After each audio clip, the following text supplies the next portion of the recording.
Okay, so welcome back to our discussion.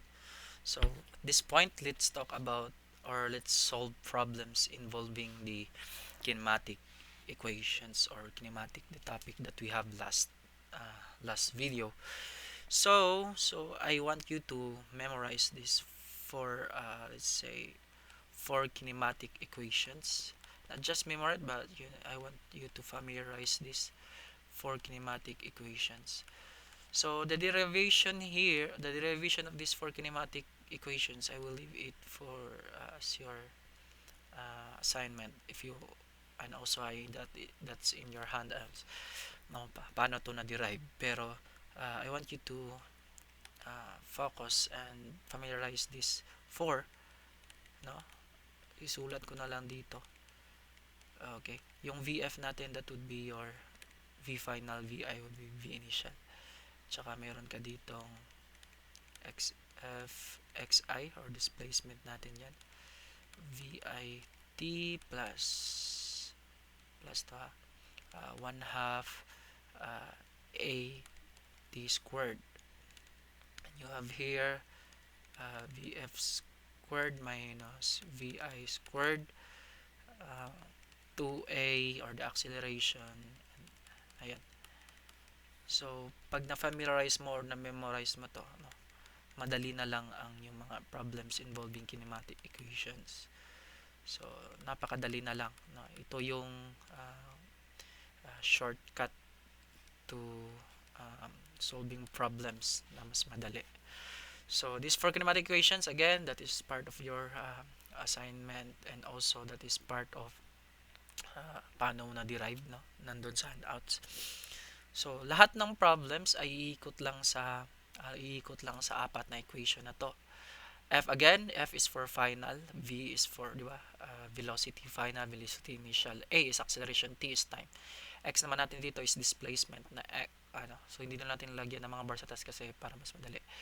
It would be final, initial natin na position or xi. At tapos meron ka ditong vi initial, and the rest is self-explanatory. Alam nyo na yan. Ni-discuss ko na yan last. So let's try to solve problems, no? Again, kung meron kayo nito, wala kayong talo.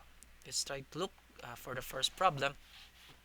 What is the car's final velocity if it starts moving from rest, accelerating 2 meter per second squared for 3 seconds? So, pag ganyan, medyo mahirap, di ba? Magulo. So, pero hindi mo makukuha hanggat hindi mo sinusubukan. You start it by you need to picture out, no? You need to picture out the problem. So, hindi ka kasi pwedeng mag-solve without understanding the problem and hindi mo ma-picture out yung problem. So, let's try to picture out this first. So, meron ka daw isang sasakyan, pinapahanap sa iyo yung final velocity, no? Final velocity ang pinapahanap sa iyo. Nag-start daw siyang mag-move, no? Galing siya sa rest. Ibig sabihin galing siya sa pahinga or stop. Nag-accelerate siya ng 2 meter per second squared for 3 seconds. So, ibig sabihin, binilisan niya, nag-accelerate siya 2 meter per second squared, and gaano katagal niya yun in-accelerate, that is 3 for 3 seconds. So, ilan yung final velocity niya on that 3 seconds. Okay? So, after na-visualize mo na, mas maganda na isulat mo yung mga given. Okay, mga given. So, yung given natin dito, ano yung makukuha natin na given dito, no? So, again, pinapahanap natin dito is the final velocity. Ano yung given natin dito? Starts moving from rest. Take note of this term, moving, no? From rest. Pag sinabi natin from rest, ano yung makukuha natin na given diyan? So, ibig sabihin, kung from rest siya, yung initial velocity niya, kasi naka-stop man siya, naka-rest man siya. So, ilan yung initial velocity niya or yung initial na bilis niya? No? It's supposed to be 0 meter per second. Kasi initially at rest siya. So, take note of that. Pag merong mga rest or at rest, so ibig sabihin, merong kang idea that it would be or it would be 0 meter per second. So, ano pa yung makukuha natin dito? No? Meron tayo ditong, ano pa? Ano pa yung pwedeng makuha natin? Acceleration, no? Acceleration, that is 2 meter per second squared. At saka mayroon ka ding time na given, that is ilan?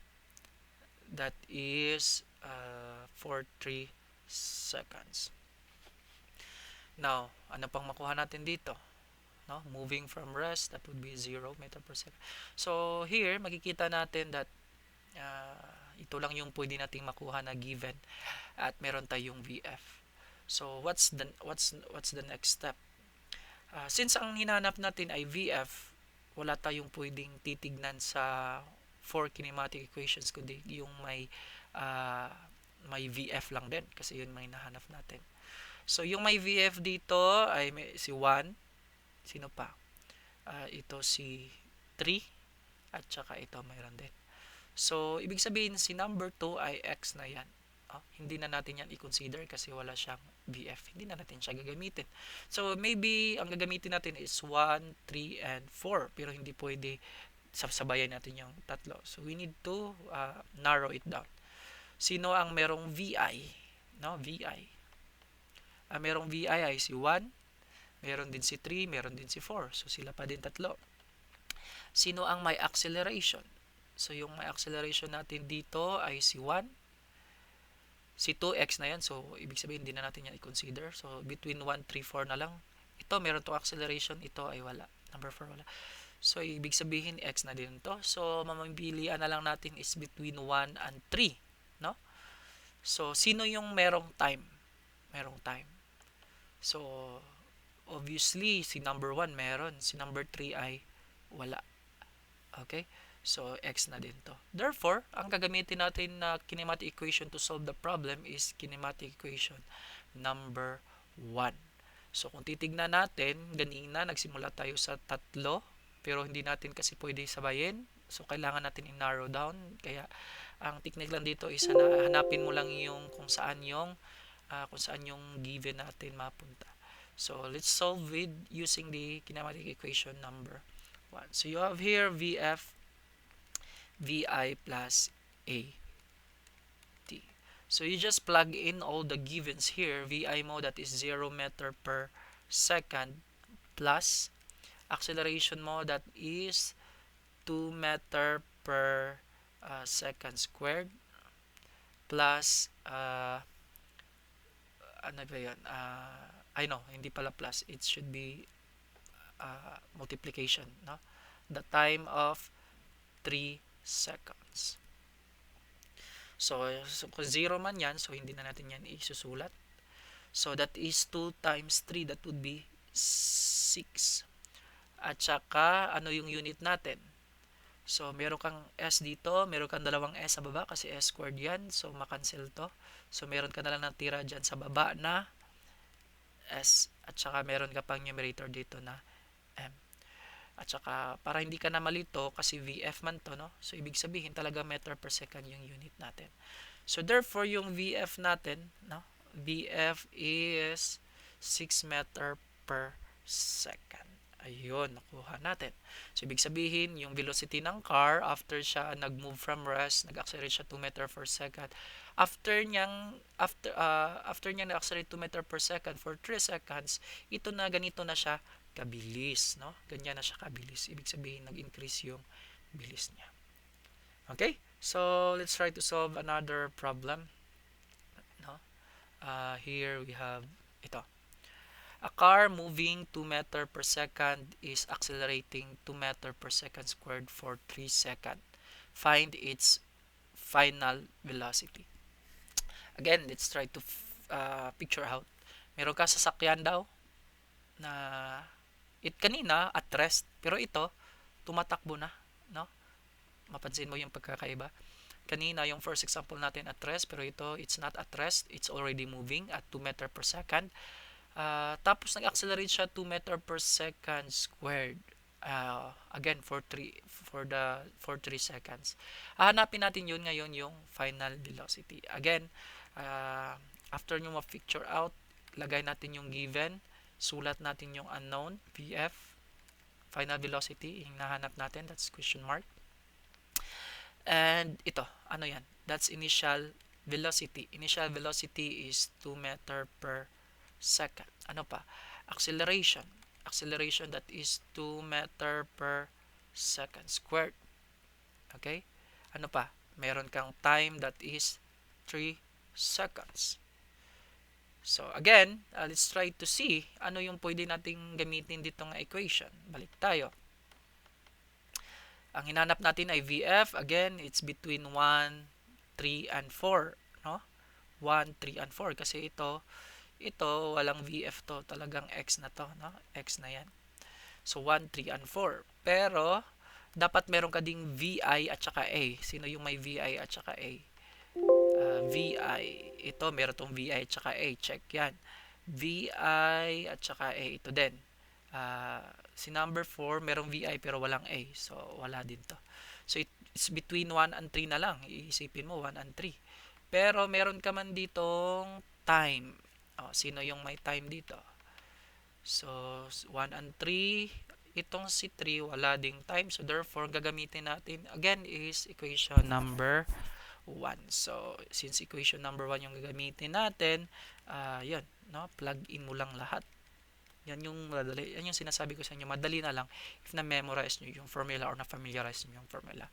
So, yung VI natin is 2 meter per second plus the acceleration of 2 meter per second squared times the time, no? T man to. Time natin is 3 seconds. So, here you have 2 meter per second plus ilan yan? 6 meter yung numerator. Ito, merong isang S. Ito dito ay dalawang S sa denominator. So, makancel to. Pero may natira pang isang S sa baba. So, ilan yan? 2 meter per second plus 6 meter per second. You have here 8 meter per second and that is your VF. Ayun. So, ibig sabihin, after accelerating 2 meter per second, for 3 seconds, ito na yung bilis niya, no? Yung final velocity niya. Okay, so ganyan lang kadali pag alam mo yung kinematic equations. So, suggestion ko talaga guys, no? Isulat nyo to in your notes, i-separate nyo yan, i-memorize nyo yan, familiarize nyo yan. Kasi during the exam, during the quizzes, magagamit nyo talaga yan. Okay, so let's try to solve another problem here. Ito, a car from rest accelerates 1 meter per second for 5 seconds. How far did the car travel from rest? So, dito, para maintindihan natin, no, meron ka daw isang car, no? Isang car from rest. No? Nag-accelerate siya from rest, that is 1 meter per second squared. For 5 seconds. No? Ang tanong dito kasi is how far did the car travel from rest? If this is your rest, no? That is from 0 kasi rest. Tumakbo siya accelerating 1 meter per second for 5 seconds. Ang tanong is gaano daw to kalayo, no? Gaano daw to kalayo? How far did the car travel from rest? So, this would be your X. No? Ibig sabihin, kung nandito na siya, gaano na daw siya kalayo. Okay? Galing sa nagsimula hanggang dyan sa... So, this would be your XI, kasi dyan man siya nagsimula. This would be your XF, no? Which is, yan yung tinatanong dyan, which is how far. Okay, so ngayon, or this is the change in X. So ngayon, tapos natin i-visualize, sulat natin yung mga given. So yung given natin, you have here, sulat natin yung unknown, no? XF, question mark talaga, para malaman natin. Tapos you have the given of XI, no? Kasi from rest man siya, that is 0 meter per second. Again, meron tayong keyword here na from rest, therefore ano yung bilis niya from rest? Syempre naka-stop siya, kagaya ng later example, no, na meron siyang 0 na velocity din kasi from Russia. Also, ano pa, we have also time. Time that is 5 seconds. Ano pa? Acceleration that is 1 meter per second squared. Ano pa yung makuha natin na given? Wala na. So, therefore, kung nakuha na natin lahat ng given, try natin hanapan ng anong equation yung magagamit natin. Siyempre, ang hinahanap natin dito ay xf. Dapat yung hanapin din natin na equation ay yung may xf din, no? May xf. So, sino kaya yung may xf dito?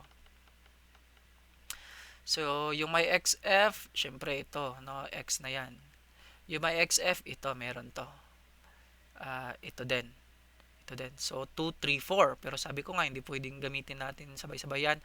So, kailangan natin i-narrow, no? So, dapat meron ka daw xf, meron kang xivi. xivi. So, dapat meron kang xi at saka vi. Meron ka dito, sinong may xivi? Ito, 2. Ito, xivi, 3 also. Ito ding 4. So, 2, 3, 4 pa din. Pero, kailangan talaga nating mamili. Hindi pwede sabay-sabay, no? Hindi pwede, one at a time lang muna tayo. So, pero merong time at saka acceleration daw. Time at saka acceleration.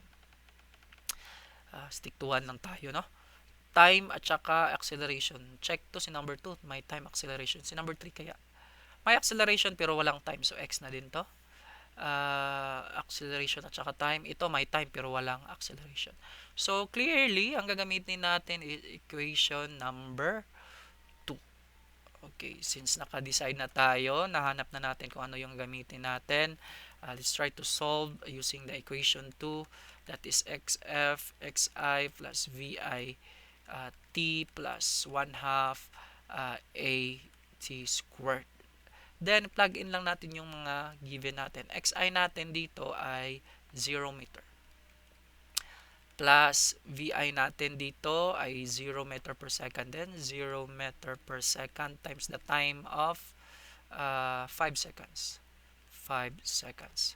Plus, 1 half of the acceleration. Ilan yung acceleration natin? That is 1 meter per second squared. Tapos, multiply natin sa time na 5 seconds squared. So, ito, 0 meter, wag na natin yang isulat. Ito, 0 times 5, 0 din yan. So, wag na natin din yang isulat. So, ito na lang, no? Ilan yung 1 half ng 1? So, that would be 0.5, no? 0.5 meter per second squared. Tapos, meron ka ditong 5 seconds squared. So, 5 times 5, that is 25. Kasi naka-square yan, dalawang s, so s squared na din yan. No? So, that would be, ano yan? 0.5 times 25. Ilan yan? That would be 12.5. So, makukuha natin dito that this is 12.5. Okay. S squared to, S squared din to sa baba. So, meron kang denominator, meron kang numerator, so makancel yan. So, ang natira mo ngayon ay meters na lang. Talaga namang meters ang unit ng displacement natin. Therefore, galing siya sa rest, no? Nung tumakbo siya, accelerating 1 meter per second squared for 5 seconds, ibig sabihin from rest, papunta doon sa XF natin ay meron siyang layo na 12.5 meters. Ayun. Okay? So, yan yung makukuha natin dyan. Okay? So, yun. Madali lang. Pag meron ka talagang alam dun sa mga kinematic equations, madali na lang. Plug in na lang. At saka, the rest is mathematics na lang. So, you can use your scientific calculators para mas madali. Okay, one last example. You have here point A to point B is 100 meters. Okay, so syempre, i-draw natin. Point A to point B is 100 meters. So, 100 meters daw to. If you start running, syempre, ikaw to. Start tao eh. If you start running from rest at point A, so ibig sabihin from rest ka, again, take note from that, no? Take note that, kasi may makukuha tayo ng mga given using mga keyword na yan. From rest at point A. So from rest ka daw at point A, what should be your acceleration for you to reach point B at exactly 10 seconds? So ibig sabihin, tatakbuhin mo to in 10 seconds. So ano daw yung acceleration mo? Gaano ka daw kabilis mag-accelerate para makaabot ka dito sa point B in 10 seconds. So again, the next step would be writing out the given. Okay, yung given natin dito, sulat muna natin yung unknown. Anong hinahanap dito? What should be your acceleration? Acceleration should be written here. Ano pang makuha natin? Meron kang, ano yan? Kasi from rest ka man, no? So, ibig sabihin, dito, papunta dito, this is 100 meters. So, yung 100 meters na yan, yan yung XF mo. From rest ka man. So, yung XI mo dyan, from rest, no? Point A should be 0 meter. Yung XF mo is, XF mo ay 100 meters. Ano pa? Meron ka ding time na 10 seconds. No? 10 seconds.